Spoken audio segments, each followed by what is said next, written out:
Bonjour à tous, je suis Stéphane Jézéken. Bienvenue sur la chaîne des passionnés de la fonte. Aujourd'hui, je vais vous montrer comment composer un shaker à prendre pendant l'entraînement. On peut prendre un shaker avant l'entraînement, après l'entraînement, mais aussi pendant. Et si on en prend un pendant, eh bien c'est pas forcément la peine d'en prendre un avant, ni après. Alors, ce que je vais vous montrer là, c'est bien sûr un exemple. Je ne dis pas que c'est le shaker tip-top qu'il faut absolument prendre, mais c'est un shaker, une composition qui marche extrêmement bien et qui vous permettra de ne pas avoir de coup de barre pendant la séance et de pouvoir faire une séance d'enfer pendant le plus de temps possible, en sachant que cette séance sera rentable. Donc, dans ce shaker, on met des BCAA. Ce que je vous présente là, c'est des 8-1-1, avec 8 fois plus de leucine que les deux autres acides aminés. Vous pouvez en prendre un classique, mais bon, celui-là, pour l'avoir testé, je peux vous dire, est excellent. Je mets aussi de la glutamine, toujours pour la récupération, comme les BCAA, dont le but est la récupération entre les séries. Pour la glutamine, eh bien, c'est identique. Pour la récupération aussi. Donc une dose de chaque, là c'est à peu près 5 grammes, là au minimum 3 grammes, entre 3 et 5 grammes sur la glutamine.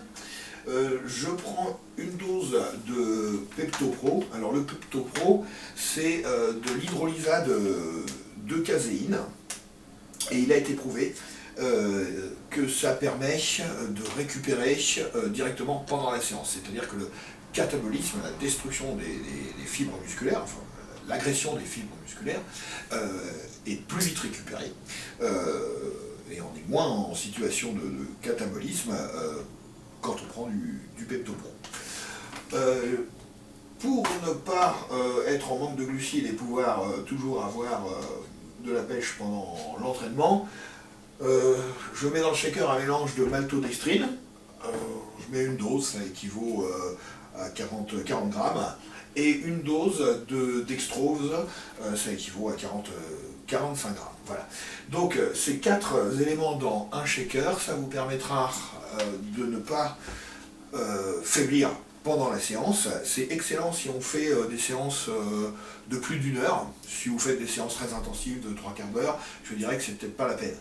Prenez à ce moment-là un bon booster, un bon shaker post-entraînement pour récupérer, mais si vos séances dépassent 1 heure, c'est bien pour garder la pêche jusqu'au bout de la séance, de prendre tous ces éléments-là.